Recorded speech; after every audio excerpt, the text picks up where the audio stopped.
buonasera, buonasera, bentrovati anche questa settimana in Salus il Medico Risponde, la trasmissione ormai lo sapete benissimo che abbiamo creato per cercare di fare un po' di chiarezza in relazione a tutto ciò che riguarda la nostra salute. Sapete che questa trasmissione diventa un ponte con le vostre case, avete infatti la possibilità di entrare direttamente in questo studio anche se solo in maniera virtuale, lo potete fare con la vostra voce componendo lo 049 848 1998 oppure se non volete spendere la voce ma comunque avete qualche domanda da sottoporre agli esperti che sono di settimana in settimana in questo studio, potete farlo con un sms, in questo caso il numero è il 392 666 0099. Per le telefonate vi ricordo cercate di prenotarvi entro le 21:40 grosso modo per non ingolfarci alla fine della trasmissione e poi magari rischiare di non riuscire a dare risposte. Questa sera il tema è credo parecchio sentito da molte persone che ci stanno seguendo in questo momento, il tema è la celiachia, vedremo se chiamarla malattia, vedremo insomma quali sono i termini più giusti per descrivere questa condizione, questo stato fisico che ci accompagna di fatto per tutta la vita ma che vedrete si può tenere sotto controllo molto bene garantendo un'ottima qualità di vita. Vediamo se quello che ho detto corrisponde a verità, se arriva la conferma dalle due ospiti che sono venute a farci in compagnia in studio questa sera, sono la dottoressa Anna Dodorico. Dottoressa, benvenuta. Grazie, buonasera. La dottoressa Dodorico è gastroenterologa dell'azienda ospedaliera di Padova, ma è anche presidente del comitato scientifico della sezione veneta dell'Associazione Italiana Celiachia, quindi decisamente un esperto molto qualificato per parlare di questo argomento. Insieme a lei c'è Michela Friso Braghetto, buonasera. Benvenuta. Grazie. Michela Friso Braghetto invece è presidente proprio della sezione veneta dell'Associazione Italiana Celiachia, quindi faremo la conoscenza anche con l'associazione, vedremo di dare tutte le coordinate scientifiche diciamo per quanto riguarda la celiachia, ma vedremo di capire anche come l'associazione può aiutare chi si trova a dover fare i conti con la celiachia e vedremo anche di dare delle notizie utili, delle informazioni ben circostanziate su quella che è la tutela anche dal punto di vista normativo per quanto riguarda le persone affette da celiachia. Allora, cominciamo con l'ABC, dottoressa, se è d'accordo. Allora, vediamo come tradurre questa parola. Magari tutti la conosciamo, l'abbiamo sentita nominare, più o meno abbiamo un'idea, ma magari non sappiamo esattamente che cosa significhi celiachia. Certamente, direi che possiamo semplicemente tradurre il termine celiachia come una grossa infiammazione che si verifica a carico dell'apparato digerente superiore a livello dell'intestino e che è provocata dal sistema immunitario in risposta all'ingestione del glutine. Il glutine ormai più o meno ne abbiamo sentito molto parlare negli ultimi tempi anche attraverso i mass media. È una miscela, ricordiamolo, certo, è una miscela di proteine contenuta in numerosi cereali che comunemente utilizziamo, e basti pensare al frumento, all'orzo, alla segale, al camut e al farro che ormai sono diventati parte integrante della nostra alimentazione. Che cosa succede nel celiaco? L'ingestione del glutine, quindi bisogna ingerirlo, quindi solo toccarlo non produce nessuna alterazione. Certo. L'ingestione del glutine e il suo arrivo a livello della prima parte dell'intestino provoca, attraverso dei meccanismi piuttosto complessi, tutta una serie di alterazioni che si traducono in un danno intestinale che è in grado di alterare i normali processi di assorbimento dei nutrienti. E quindi, in rapporto all'entità di questo danno, avremo un deficit di introduzione di nutrienti che poi è quello che diventa responsabile delle manifestazioni cliniche. Di tanti disturbi che andremo a vedere. Non so Assolutamente chi fare questa domanda a questo punto, se alla Presidente o se alla gastroenterologa, ma possiamo dimensionare il fenomeno celiachia, possiamo dare dei numeri su quante persone devono fare i conti con questa condizione, magari dare anche dei numeri legati alla nostra zona? Mi verrebbe da fare questa domanda alla Presidente. Allora, nel Veneto i celiaci diagnosticati al 31 di dicembre 2011 erano 8.750.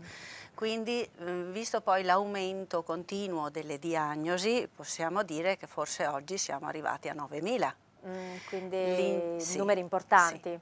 sì. Preciso, diagnosticati. Infatti, volevo sottolineare questa parola Sì. perché secondo me è molto importante, penso che la dottoressa sia d'accordo, anche perché in effetti, adesso andremo a vedere anche i sintomi con cui si manifesta la celiachia, probabilmente si soffre ancora di un problema di diagnosi precoce della malattia, perché avrà dei sintomi che possono essere confusi con altre patologie. Ma potrei anche ricordare che fino a 20 anni fa era una patologia considerata esclusivamente pediatrica. Si pensava che nell'adulto veramente ci fossero poche persone che potessero manifestare la celiachia.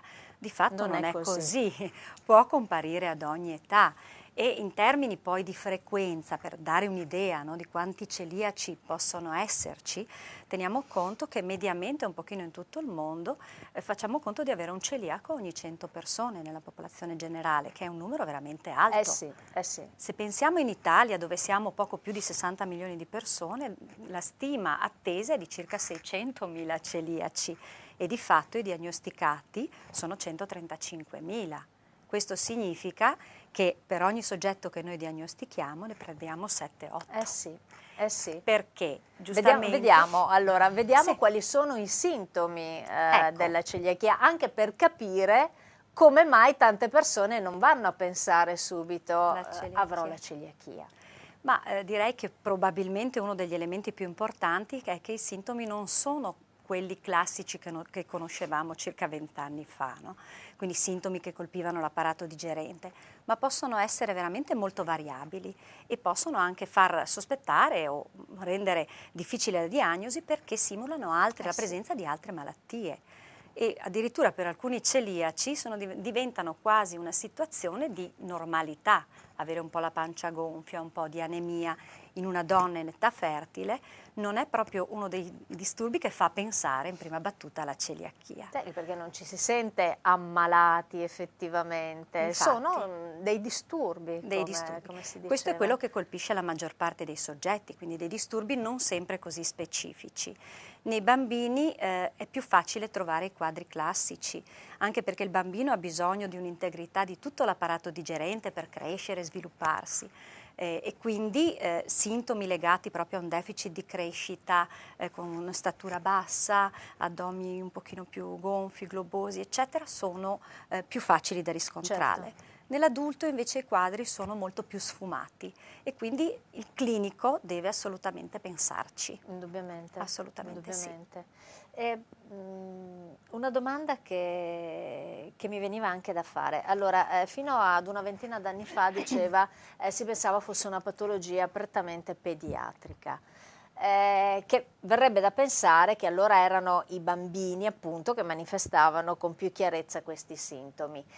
Il fatto che vengano diagnosticati nell'adulto vuol dire che si sviluppano nell'adulto o in realtà ce li portiamo dietro dall'infanzia in maniera così magari sfumata, non dirompente e alla fine diventa una condizione manifesta? Oppure proprio inizia in età adulta? Allora, è un'ottima domanda perché i celiaci, fra l'altro, presentano una predisposizione genetica ad avere una reattività alterata al glutine, però sono coinvolti tanti altri meccanismi, per cui uno non nasce celiaco, nasce con la predisposizione e poi in un momento X della vita, quindi non necessariamente in età infantile, ma anche in età adulta o addirittura anziana, per questa presenza di altri elementi che noi medici definiamo cofattori, si può avere un vero e proprio esordio di malattia. Quindi può rimanere latente anche per decenni, anche per una vita intera alla fine, fino a quando questa combinazione di fattori per X motivi, adesso non so se siano stati individuati, scatena proprio la reazione. Più che latente può proprio comparire, perché non necessariamente il soggetto ha le stimmate della celiachia in precedenza larvata, diciamo, e si manifesta poi. Può essere completamente normale sia l'apparato digerente che le sue risposte immunitarie. Però quando viene alterato l'equilibrio nell'ambito della risposta immune, ecco, quello può essere il momento in cui può comparire il danno e i sintomi. Cos'è che altera? Ma cosa può alterare? Cosa può alterare? delle forme infettive, sono stati identificati dei virus, molto frequenti sono gli adenovirus ed altri virus nei bambini, interventi chirurgici a livello dell'apparato digerente, tutto quello che va ad alterare la risposta e la tolleranza immunitaria, la gravidanza, che è una cosa del tutto fisiologica, del tutto normale, però ci sono potrebbe essere delle variazioni. l'agente scatenante. Esatto, esatto. Questo è quello che noi riteniamo. Non abbiamo l'elemento chiave che ci faccia dire è quello. Probabilmente questi fattori sono quelli più in causa. Ho capito. Si tratta di una patologia più maschile, più femminile o è democratica? No, non è per niente democratica. No. Vinciamo noi anche in questo caso. Purtroppo sì. Come in tutte le malattie autoimmuni, perché è una vera e propria malattia autoimmune, non è né un'allergia né un'intolleranza alimentare, come generalmente poi viene molte volte così classificata, è appannaggio soprattutto del sesso femminile, con un rapporto di 3 a 1, quindi 3 donne contro un maschio affetto. E questo insomma è abbastanza tipico di molte patologie autoimmunitarie. Primatiche, di cui faremo molto volentieri a meno, no? Certo, anche certo. In questo caso le donne purtroppo sì. Sono colpite in un numero maggiore rispetto agli uomini. Che cosa succede quando viene ingerito il glutine? Che cos'è che si determina? È un malassorbimento? Per esempio questa parola la sentiamo spesso associata alla celiachia, quindi evidentemente il glutine provoca qualcosa di alterato rispetto alle normali funzioni del tratto gastrointestinale. Certo, allora quello che è in grado di fare il glutine è quello di innescare il processo autoimmunitario, quindi quello che normalmente rappresenta la nostra forma di difesa è la nostra capacità di riconoscere la nostra il nemico esterno certo. E invece la propria parte del corpo subisce un'alterazione, cioè il glutine è in grado di attivare molti dei linfociti, che sono le cellule che entrano in questi fenomeni di difesa, che presentano un'alterata risposta immunitaria. I meccanismi sono veramente molto complessi, non completamente ancora noti, però questi meccanismi, una volta che si sono innescati, fanno sì che ci sia la risposta di tipo anticorpale, per cui c'è la produzione di alcuni anticorpi che poi noi utilizziamo anche in ambito diagnostico, ma soprattutto una risposta da parte di alcune cellule infiammatorie che provocano una distruzione più o meno importante di una parte dell'apparato digerente, dell'intestino tenue, che è proprio la sede dove normalmente vengono assorbiti i nutrienti. Ecco, quindi viene consumato in qualche modo. L'intestino ha proprio dei villi, sì, no, che aumentano la capacità della superficie di assorbimento, è come se passasse a vario livello un rasaerba, e quindi alla fine poi noi abbiamo vari gradi fino proprio all'atrofia completa e la perdita di questi villi. E quindi cosa succede? Abbiamo un'importante riduzione della superficie di assorbimento e quindi una buona parte dei nutrimenti passano inalterati senza avere la possibilità di essere assorbiti. E di nutrire, il nostro l'entità organismo. E la severità del danno, cioè quanto più grave l'infiammazione e quanto maggiore il tratto d'intestino coinvolto, sono quelli che rendono ragione poi dei sintomi più o meno importanti che possono comparire. Quali sono i sintomi allora che compaiono? Più di frequente ovviamente, perché poi ogni caso ha una storia a sé ovviamente. Certo, può avere una storia a parte. Direi che quello che noi conosciamo come forma classica, che adesso coinvolge meno del 30% dei celiaci, è la presenza di diarrea, la presenza di gonfiore addominale, dolore addominale, molte volte associato a vomito. Estremamente frequente è una grande stanchezza, una stanchezza che c'è fin dal mattino, che noi definiamo astenia, e che proprio vuol dire incapacità di svolgere la quotidianità. Che spesso si associa appunto al discorso dell'anemia, anche questa stanchezza, questa incapacità di essere all'altezza di ogni nostra funzione. Si associa anche all'anemia, è peggiorata dall'anemia, sì, però può essere presente anche indipendentemente dall'anemia. Quindi è proprio legata a tutta questa alterazione infiammatoria. È un ragionamento che ho fatto perché stavo pensando appunto al discorso delle donne. Noi donne spesso soffriamo di anemia e magari facciamo un ragionamento nostro personale, avrà un po' di anemia, sono stanca per quello, ci Certo. facciamo l'autodiagnosi e andiamo avanti senza andare in cerca di Certo. qualcosa di più È quello a cui mi specifico. riferivo prima, che molte volte uno ritiene che sia la sua normalità. Sì. Noi donne in età fertile abbiamo i cicli mestruali, che sono Infatti. forse una delle cause, no, più frequenti Infatti, anche di anemizzazione. infatti. E quindi per questo, in assenza di sintomi intestinali, perché si pensa alla celiachia, un danno a livello dell'intestino, uno si aspetta il sintomo intestinale, ma molte volte veramente sono sintomi così sfumati che non riescono ad attirare l'attenzione del paziente ma anche del medico.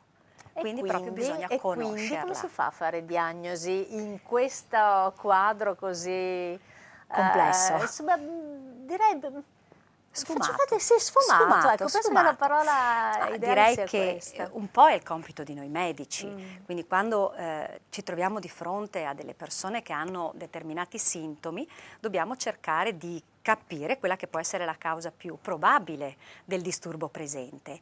E per noi è fondamentale mantenere in mente la possibilità anche che ci sia la celiachia, quindi la dobbiamo conoscere, la teniamo in mente e sappiamo che cosa fare, che esami richiedere per poterla diagnosticare o escludere. Che cosa vi permette allora di fare diagnosi? Che strumenti avete a disposizione? Direi che un grosso aiuto diagnostico in questi ultimi anni ci è dato dalla ricerca di alcuni anticorpi. Ricordiamo una cosa, che la celiachia si è capito che era il glutine la causa fondamentale solo nel 1953, quindi pochissimo tempo fa, anche se la celiachia è nata almeno 10.000 anni fa, quando sono entrate le pratiche agricole e l'uso e la coltivazione dei cereali.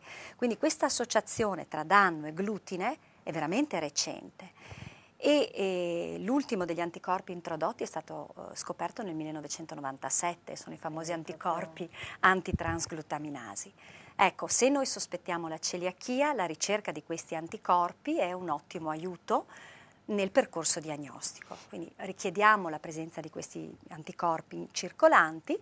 In caso di positività dobbiamo essere sicuri che questo corrisponda alla celiachia quando riusciamo a identificare un danno a livello dell'intestino. Come facciamo?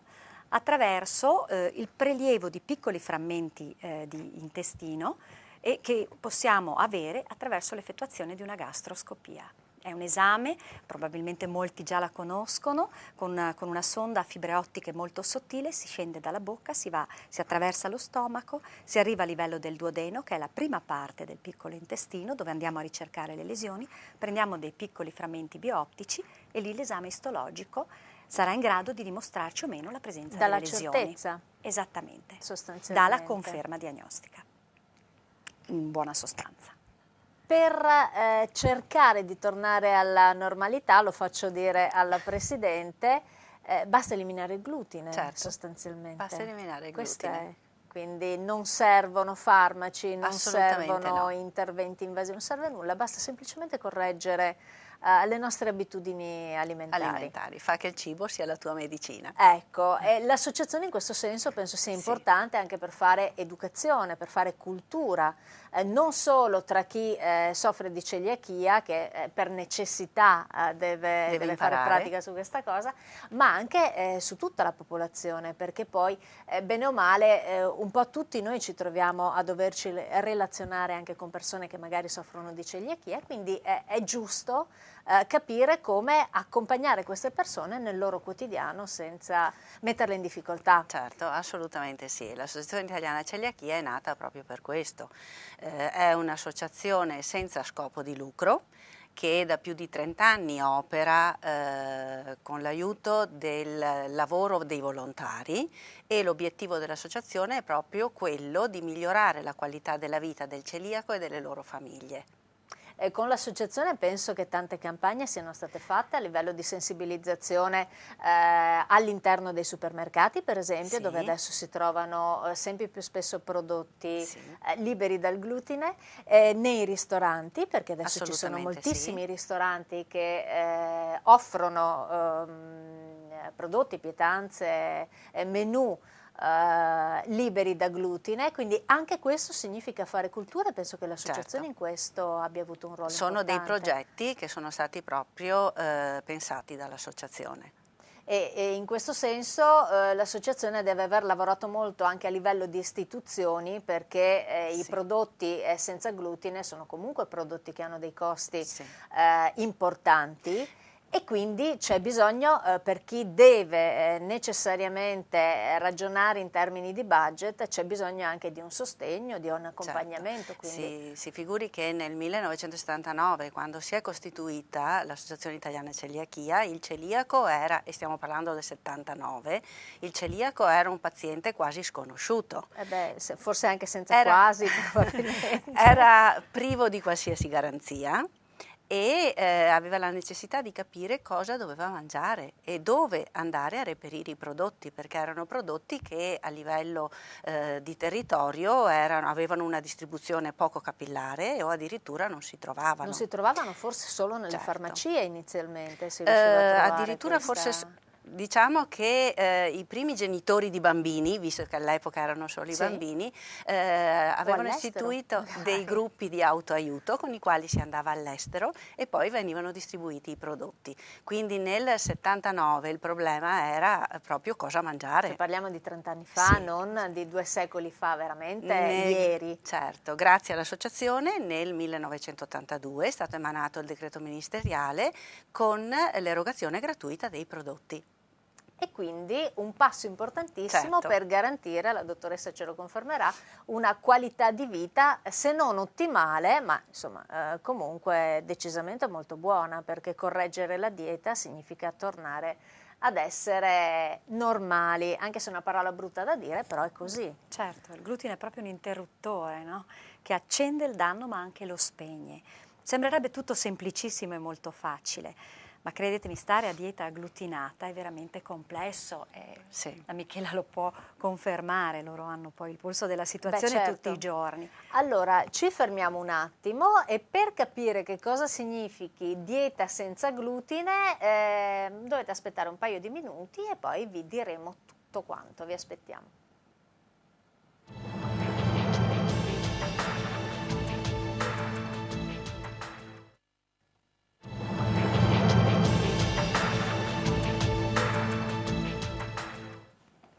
Una puntata di grande partecipazione quella di questa sera, tantissimi sms, tante telefonate che stanno arrivando, vedremo di rispondere il più possibile con la dottoressa Anna Dodorico, gastroenterologa dell'azienda ospedaliera di Padova, presidente del comitato scientifico della sezione veneta dell'Associazione Italiana Celiachia, e con la presidente proprio di questa sezione che è Michela Friso Braghetto. Allora, dicevamo, presidente, che avremmo detto, e vediamo di farlo in maniera molto sintetica, che cosa vuol dire quotidianamente misurarsi con una dieta senza glutine.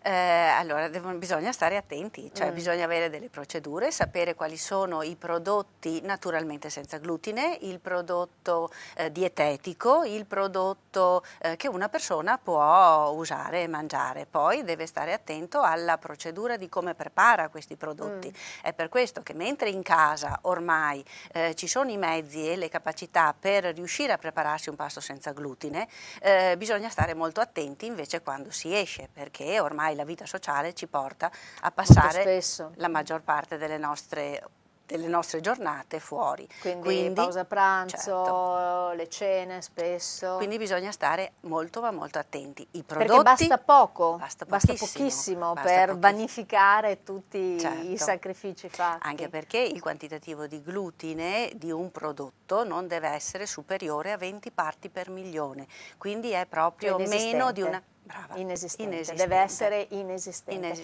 Il glutine dove si trova? Allora, il glutine lo troviamo in tutti i cereali, come diceva prima la dottoressa Dodorico, tutti i cereali, frumento, grano, orzo, segale, triticale, camut. Non lo troviamo così tale e quale, quindi in chicchi, nel mais, nel riso, nella quinoa, nei nuovi cereali che sono diventati passatemi il termine, di moda in questi ultimi tempi. L'associazione in questo senso può aiutare le persone che iniziano il loro percorso con la celiachia tra l'altro io ho visto il sito, avete visto anche in sovrimpressione www.celiachia.it, c'è una sezione dedicata proprio alla dieta senza glutine, dove ci sono tutti gli alimenti, ci sono degli smile che indicano i cibi che possono essere utilizzati, altri sui quali c'è qualche dubbio, altri ancora che proprio è meglio non usarli, ed è una sezione veramente molto ricca, molto ricca, e penso anche completissima, penso non sia rimasto fuori davvero nulla. Certo, assolutamente. Da questo punto di vista, quindi l'associazione, avete in sovrimpressione anche l'indirizzo dove si trova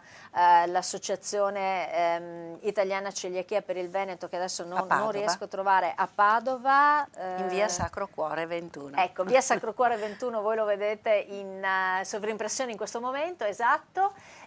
Quindi l'associazione direttamente con i propri volontari, i propri addetti, il sito che tutti possono tranquillamente consultare su internet, sono degli strumenti preziosissimi già per discriminare ciò che è utile e ciò che non è utile. Aggiungo una cosa, sempre nella sede dell'Associazione Italiana Celiachia del Veneto, su appuntamento è possibile anche avere colloqui o telefonate con una nutrizionista, che è, penso, fondamentale soprattutto al momento della diagnosi. Assolutamente. Allora, togliendo il glutine noi togliamo l'infiammazione. Sì. E questo è il risultato Direi che in finale. buona sostanza sì, la percentuale, semplificando molto, la quasi totalità dei soggetti, togliendo bene, facendo una buona dieta agglutinata, hanno un ripristino dell'integrità della mucosa intestinale, per cui, ritornando alla normalità l'apparato digerente, sono di nuovo capaci di assorbire i nutrienti fondamentali e necessari. Quindi questo tosaerba che ci aveva decapitato i villi, sostanzialmente viene fermato, i villi ricrescono. Sempre semplificando il concetto, e ricominciano a funzionare, ci permettono di assorbire al meglio i nutrienti. Se però reintroduciamo glutine anche in piccola parte, noi facciamo ripartire la macchinetta tosaerba? Allora, certo che uno sgarro tra virgolette non voluto non è quello che fa ripartire la macchinetta tosaerba, però molti sgarri ripetuti nel tempo sicuramente fanno mantenere il danno. Ripristinano l'infiammazione. Teniamo conto che l'infiammazione si blocca, ma per ripristinare i villi e far ricrescere i villi il processo è piuttosto lungo, ci vogliono circa 12-18 mesi. Ecco, quindi questa è una cosa molto importante, non è che è un attimo, cioè noi sospendiamo l'introduzione di glutine nel nostro organismo e automaticamente stiamo benissimo, bisogna proprio dare il tempo a questi villi di ricrescere e cominciare a funzionare di nuovo. Proviamo a cominciare a rispondere agli SMS che stanno arrivando.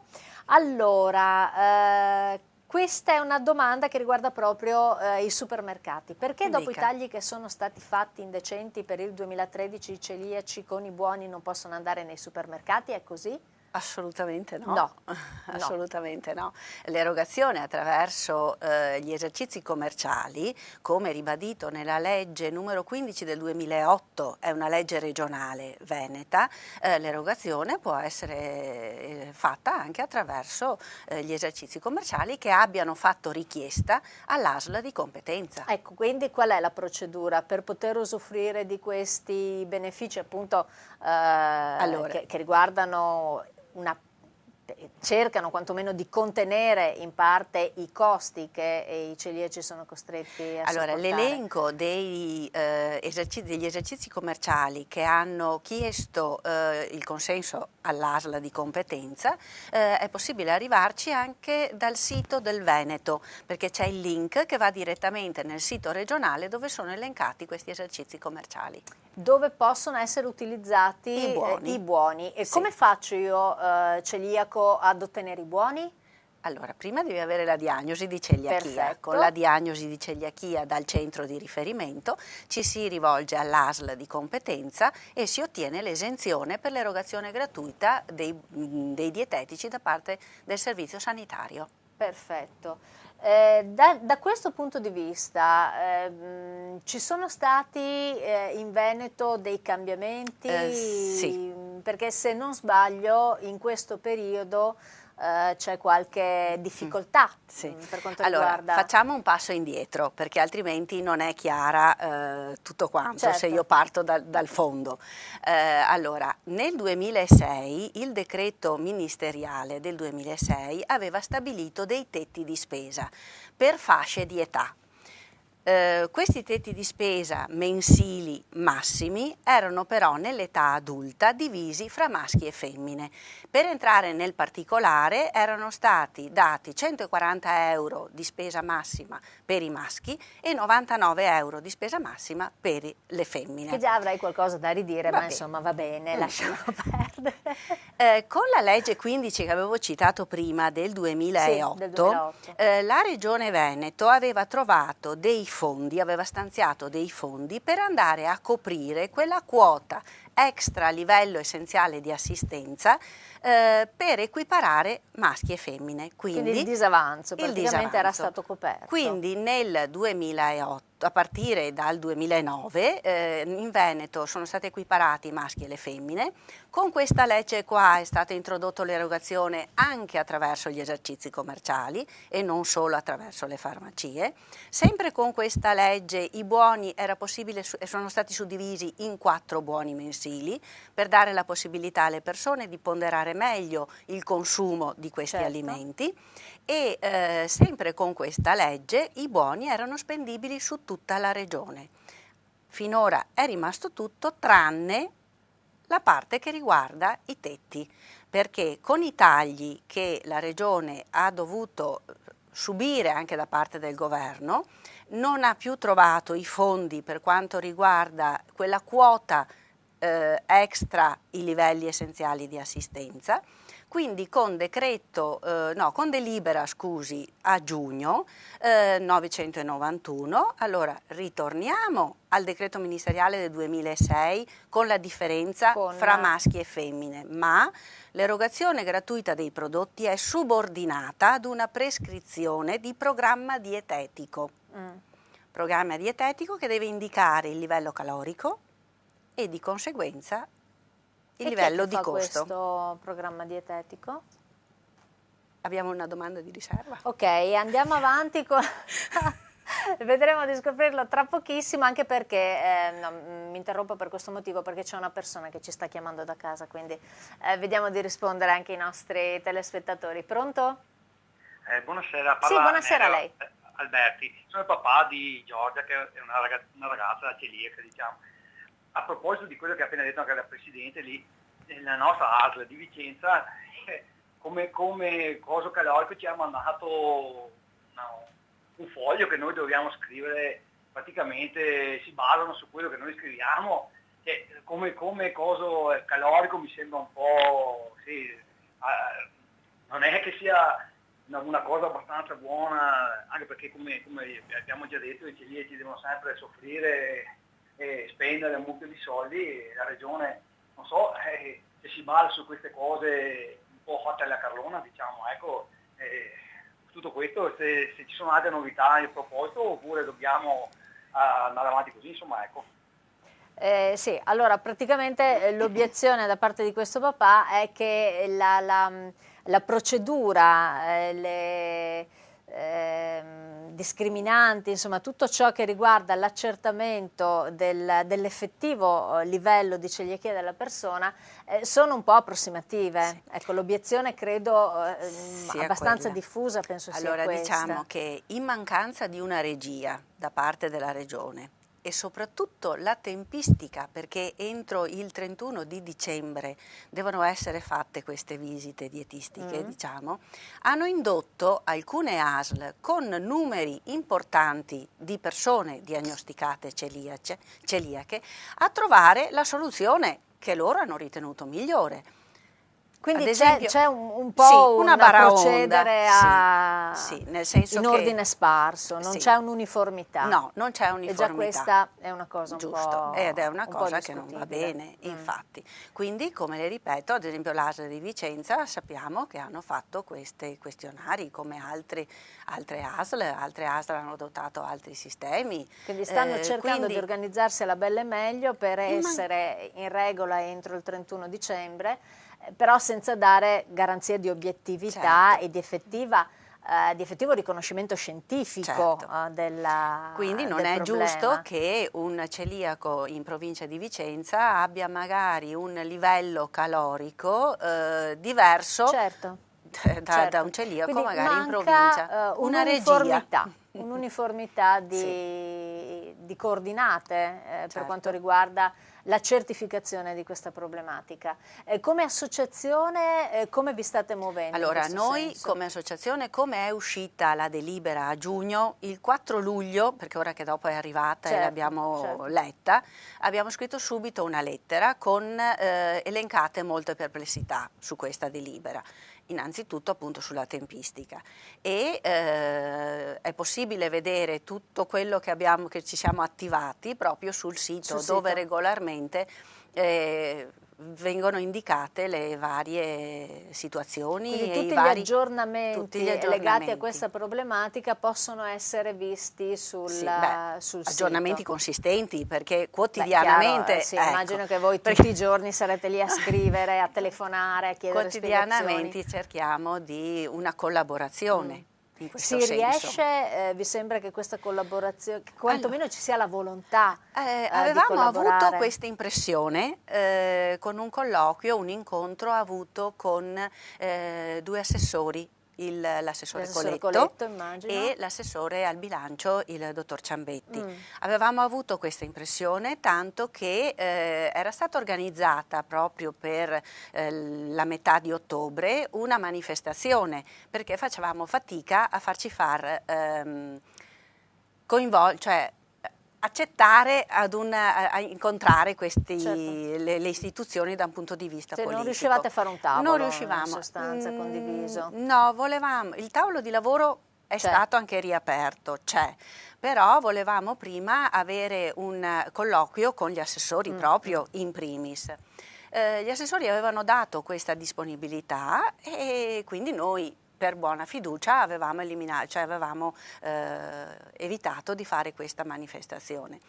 Invece, detto papale, sembra che la mano destra non sappia cosa fa la sinistra, perché da un punto di vista politico c'è la volontà, ma pare non ci sia da un punto di vista proprio tecnico. Amministrativo, tecnico, burocratico. Infatti. Quindi ci sarà la manifestazione, prima o poi sarete costretti. Adesso vediamo, speriamo. Allora, io di solito cercherei sempre di essere molto equilibrata, credo molto nella collaborazione, credo che costruire il puzzle un po' alla volta si ottengano risultati, si ottengano molti più risultati senza dover tirarci per i capelli. Il problema è che i tempi ormai sono strettissimi. Sì, sono molto stretti. È questo, quindi riuscire a concertare in maniera ragionata e ragionevole una problematica così diffusa e anche così sensibile in tempi così stretti non è semplicissimo, e in effetti sono parecchi anche gli SMS che bacchettano un po' la Regione da questo punto di vista. C'è la Regione scarica sui celiaci la sua incapacità di calmierare i prezzi, tagliando i buoni con discutibili visite farse, ecco che ritorna questo discorso. Più che domande sono proprio... E mi dispiace tantissimo perché con la Regione, fino a questo inconveniente, chiamiamolo così, abbiamo avuto sempre ottimi rapporti, abbiamo collaborato moltissimo e le persone si sono rese sempre disponibili a costruire proprio per il bene dei celiaci. E se provassimo a fare un tavolo in questo studio, vediamo se riusciamo a mettere insieme associazione e assessori, ci proviamo? Vabbè, non lo Possiamo so. provare, magari è un'occasione di potrebbe essere un'occasione. Conversazione in più. Ci proviamo, non possiamo promettere nulla, però è una cosa che sta uscendo adesso dalla conversazione. Vediamo se riusciamo a fare una puntata di Salus un po' diversa dal solito, più ragionata anche in termini politici e di buona amministrazione insieme alle persone che sono coinvolte. Beh, proviamo, noi ci mettiamo la nostra buona volontà, seguiteci anche su Facebook per vedere se riusciamo a fare questa cosa, comunque ve la comunicheremo per tempo. Andiamo ad altre domande magari legate anche alla diagnosi. Se gli esami degli anticorpi sono negativi, è possibile che la celiachia ci sia lo stesso? Assolutamente proprio in base sì. a quello che dicevamo prima. Assolutamente sì. Per fortuna sono poche le persone che non presentano anticorpi circolanti, però circa un 10-15% degli adulti, soprattutto quelli che hanno sintomi che durano da più tempo, possono non avere più gli anticorpi in circolo perché sono localizzati nel tessuto, e quindi si deve proseguire nel cercare di fare la diagnosi facendo direttamente poi la gastroscopia. Poi c'è una mamma che dice di avere una bimba di 9 anni che è celiaca dal 2008. I valori adesso sono in ordine, però questa bambina da 3-4 mesi è comunque molto stanca. La mamma è giustamente preoccupata e chiede così un'opinione su questa stanchezza. Il fatto di avere la celiachia non significa che sia sempre quella la causa di una serie di sintomi che potrebbero anche essere ricondotti alla celiachia stessa. Però se effettivamente gli esami sono tutti a posto, direi che probabilmente bisogna cercare di guardare con una visione un po' più ampia, senza pensare soltanto alla celiachia, perché ci sono tante altre situazioni che possono giustificare la stanchezza di una bambina di 9 anni. Stavo guardando se c'è qualche altra domanda. Questa l'abbiamo già detta, ecco, e tantissimi sms riguardano proprio l'erogazione dei buoni pasto e le visite. Ci sono molte donne che stanno scrivendo. C'è una signora che dice: sono celiaca da 20 anni, la delibera 991 mi lascia allibita, si continua a leggere notizie di parlamentari strapagati con un sacco di agevolazioni perché tolgono a chi ne ha bisogno, perché dobbiamo noi celiaci essere umiliati con una visita dove controllano quanto mangiamo. Chiede se si può vedere nelle dispense dei nostri politici che cosa c'è. E c'è un altro sms, dice: pongo una domanda, che cosa pensa della visita imposta dalla Regione per l'erogazione dei buoni, cosa pensate della modalità con la quale la Regione Veneto sta riducendo i buoni per l'acquisto dei costosissimi prodotti senza glutine. Ecco, gli sms, molti sms sono su questo tono, quindi mi sento ancora di più impegnata nei confronti dei nostri telespettatori a vedere se riusciamo a confrontarci magari su questi temi in maniera pacata, in maniera sempre molto rispettosa, come nello stile di questa trasmissione e di tutte le trasmissioni di Telechiara. Però forse magari è un confronto anche per dare risposte ai telespettatori che sono più risposte politiche, forse potrebbe essere opportuno. Cosa dite? Una buona idea. Assolutamente sì. Allora, su questa buona idea ci fermiamo un attimo, siamo anche andati oltre i tempi che erano consentiti, ci rivediamo tra pochissimo perché abbiamo ancora altre cose da dire.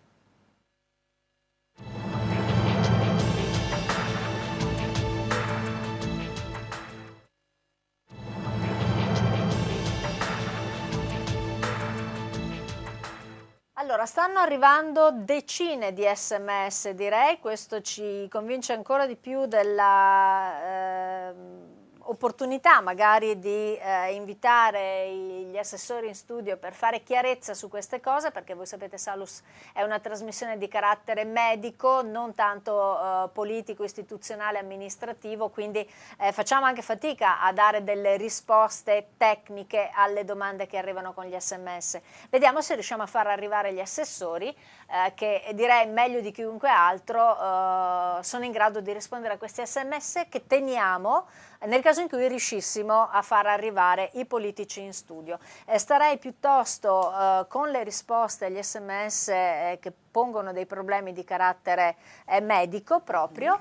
Per esempio c'è una signora, forse, mi viene da pensare una signora, che dice: il glutine fa ingrassare? Fa questa domanda, cioè dentro il tessuto si forma del grasso difficile da smaltire? Allora, la prima cosa che dobbiamo dire è che anche i soggetti non celiaci noi non utilizziamo il glutine perché sono dei frammenti, diciamo, le parti tossiche del glutine sono dei frammenti che non riusciamo a digerire. Quindi? E quindi alla fine il glutine non è che faccia ingrassare assolutamente, Certo. però può essere un po' più fermentato da parte dei batteri della flora intestinale che posseggono gli enzimi per proprio rompere questi frammenti, quindi e quindi può gonfiare un pochino. Quindi, una specifica volevo fare perché nel fuori onda era stata detta questa cosa, molti sms parlano, torniamo al discorso di prima, di buoni pasto, non sono buoni pasto non sono questi. buoni pasto, no, sono i buoni che vengono rilasciati dall'ASL di competenza per l'erogazione dei dietetici da parte del servizio sanitario. Ecco, giusto per correttezza di terminologia. Torniamo alla dottoressa. Dopo qualche ora che ho pranzato o cenato mi si gonfia la pancia e un forte mal di stomaco. Può essere celiachia? Che cosa deve fare questa persona per togliersi i dubbi? deve rivolgersi al suo medico in primis, che quindi farà tutte le valutazioni del caso. Potrebbe essere celiachia, ma potrebbero essere anche tante altre situazioni, per cui assolutamente ci vuole una persona competente, e il medico di famiglia in prima battuta è più che È sempre il nostro interlocutore principale. Assolutamente sì. Non sono celiaca ma allergica a glutine e soia e non ho nessun aiuto economico. Credo se anche l'associazione possa rispondere. L'allergia, ce ne sono talmente tante di allergie. Sì. E poi le allergie sono transitorie e quindi non viene erogato nessun tipo di contributo economico. Domanda molto specifica: chi ha subito la resezione del tenue, 1,5 metri, e manifesta sintomi di celiachia, può trarre giovamento dalla dieta?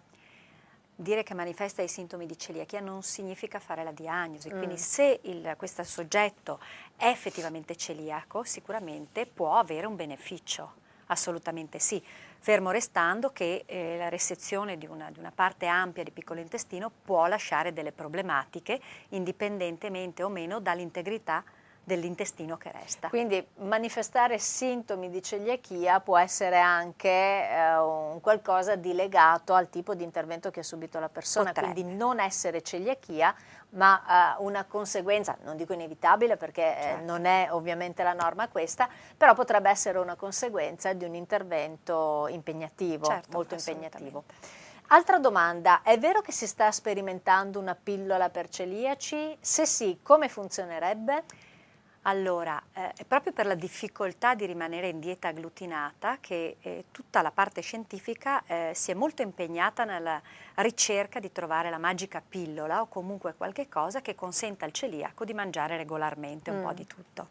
Effettivamente ci sono molti studi in quest'ambito qui, i fronti sono diversi, ci sono addirittura degli studiosi, un gruppo italiano che ha sperimentato e ritornato all'utilizzo del lievito madre, e quindi cercando di fermentare il glutine ancora quando vengono preparati gli impasti, e gli studi sono diciamo molto promettenti in quest'ambito.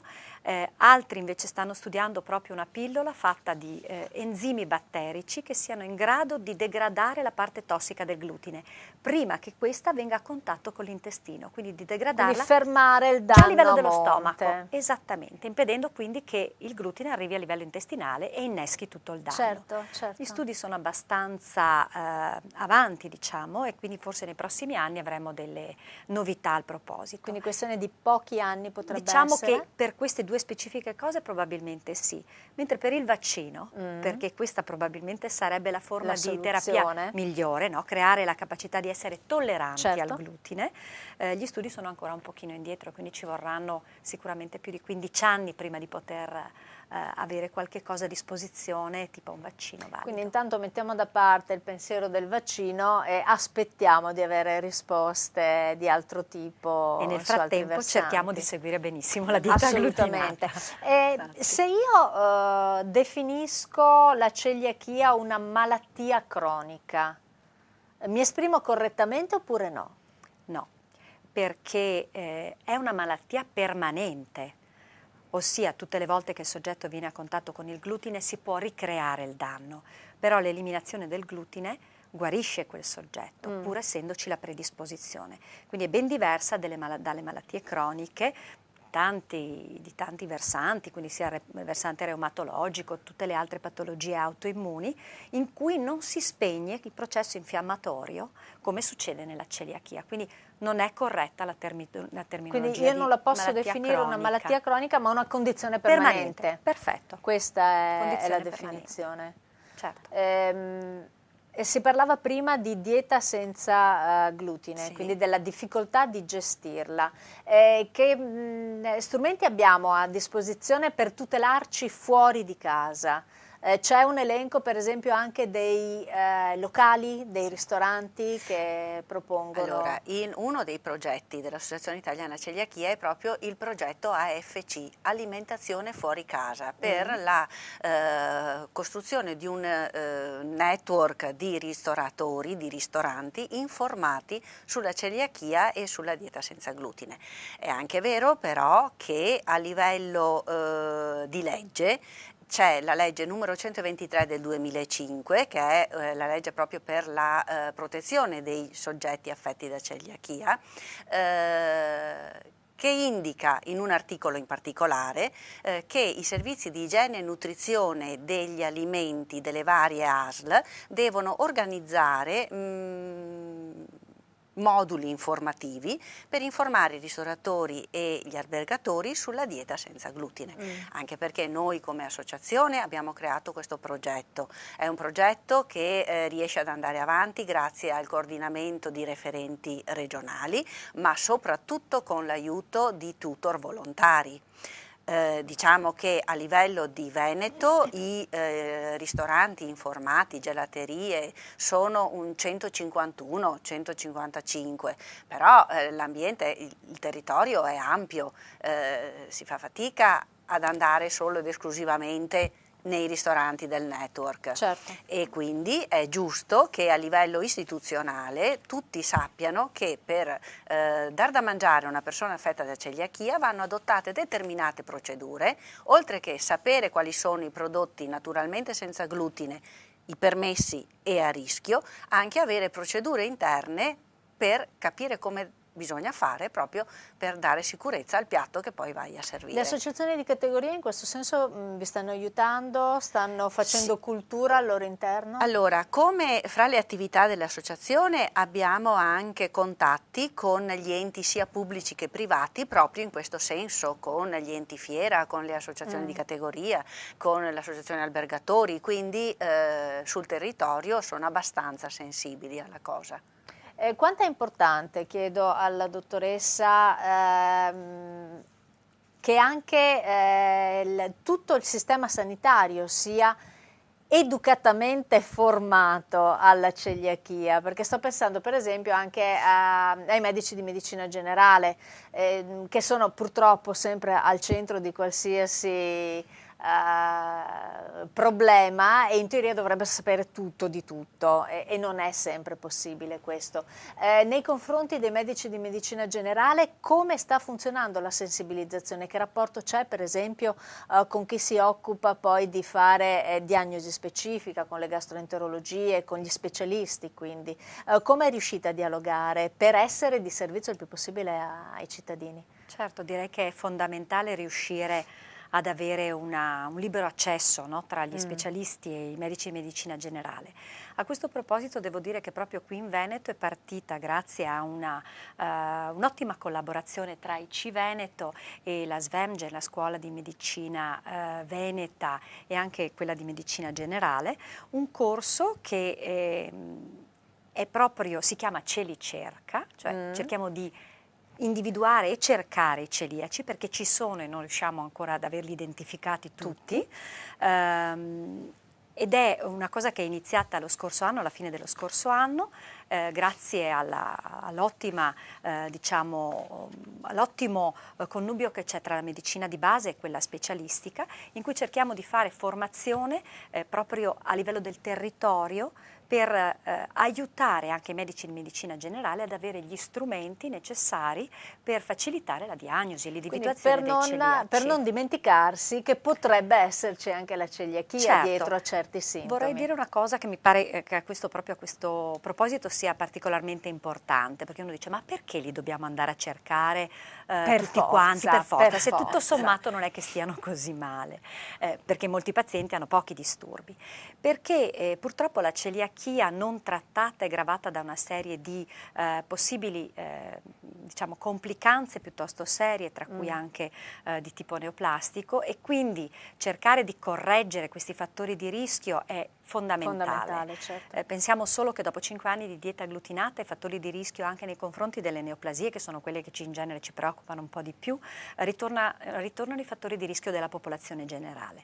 Ma senza dover pensare proprio soltanto alle neoplasie, dobbiamo pensare che i celiaci non trattati, fra l'altro, hanno una maggiore probabilità di manifestare perdita di mineralizzazione ossea con rischi di osteoporosi, oltre ad avere, certamente, oltre ad avere anche una qualità di vita che sicuramente non è quella ottimale. Certo, no? certo. Quindi, Comunque anche i disturbi, per quanto leggeri possono essere, comunque non ci fanno vivere bene, assolutamente, ovviamente, andando a pensare proprio alle piccole cose. Sapete che abbiamo finito il tempo Già, che avevamo però a disposizione? è volato. Allora, vediamo di impegnarci su questo fronte anche politico-istituzionale per quanto riguarda le risposte da dare alle decine di SMS che sono arrivate sulla questione della visita e dei buoni erogati dalla Regione. Speriamo di riuscire a mettere in piedi questo tavolo televisivo in modo tale che ci siano le risposte da chi in Regione ha la possibilità di darle. Io ho solo il tempo per ringraziare la dottoressa Anna Dodorico, gastroenterologa dell'azienda ospedaliera di Padova e presidente del comitato scientifico della sezione veneta dell'Associazione Italiana Celiachia. Ringrazio anche ovviamente Michela Friso Braghetto, presidente dell'Associazione Italiana Celiachia del Veneto, della Regione Veneto. Speriamo di avere la possibilità di dare altre risposte su questa problematica. Con voi invece ci rivediamo la prossima settimana e faremo una cosa un po' particolare con la professoressa Franca De Lazzari, quindi continuiamo a rimanere in rapporto con la gastroenterologia, in particolare dell'ospedale Sant'Antonio di Padova. Cercheremo di fare insieme a voi un prontuario, una specie di manuale d'uso molto molto pratico su tutte quelle che sono le patologie gastrointestinali più diffuse, quindi non mancate all'appuntamento di Salus la prossima settimana, vi aspettiamo.